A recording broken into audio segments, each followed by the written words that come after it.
ആവയാൽ ബൈബിളിന്റെ പുതിയ നിയമം അല്ലെങ്കിൽ അതിന്റെ ലേഖനങ്ങൾ വിശുദ്ധന്മാർക്ക് സ്നാനമേറ്റവർക്കുള്ളതാണ്. റോമാലേഖനവും മറ്റു വിധമായിരിക്കുന്ന ലേഖനത്തിലെയും വചനം എടുത്തുകൊണ്ട് സ്നാനമേൽക്കാത്ത ഒരു വ്യക്തി പറഞ്ഞ് സന്തോഷിച്ചിട്ട് എന്ത് പ്രയോജനം? മരിക്കുമ്പോൾ നിന്റെ പാപം നിമിത്തം നീ നരകത്തിലേക്ക് പോവുകയാണ്. ആകയാൽ എന്നെ കേൾക്കുന്ന പ്രിയപ്പെട്ടവരെ, ഞാൻ അധികം നീട്ടുന്നില്ല. നിങ്ങൾ എല്ലാവരും മരിച്ചതിന് ശേഷം ഞാൻ ഇവിടെ പ്രസംഗിച്ചില്ലെങ്കിൽ നിങ്ങൾ കണക്ക് പറയും, കർത്താവെ വിജയനെ ഏൽപ്പിച്ചതാണ്, ഞങ്ങളോട് സുവിശേഷം അറിയിപ്പാൻ വിജയനെ ഏൽപ്പിച്ചതാണ്, ഇന്ന് നിങ്ങൾക്ക് വെറുപ്പാണ്.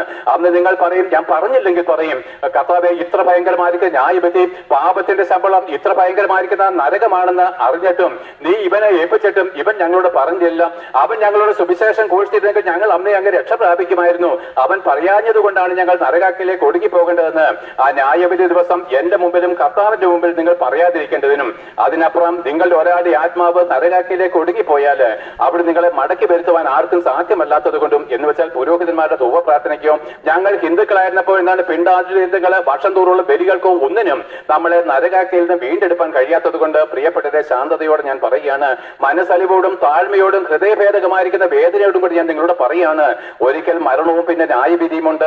യഥാർത്ഥമായിരിക്കുന്ന മനുഷ്യന്റെ ജീവിതം ആരംഭിക്കുന്നത് മരിച്ചതിന് ശേഷമാണ്.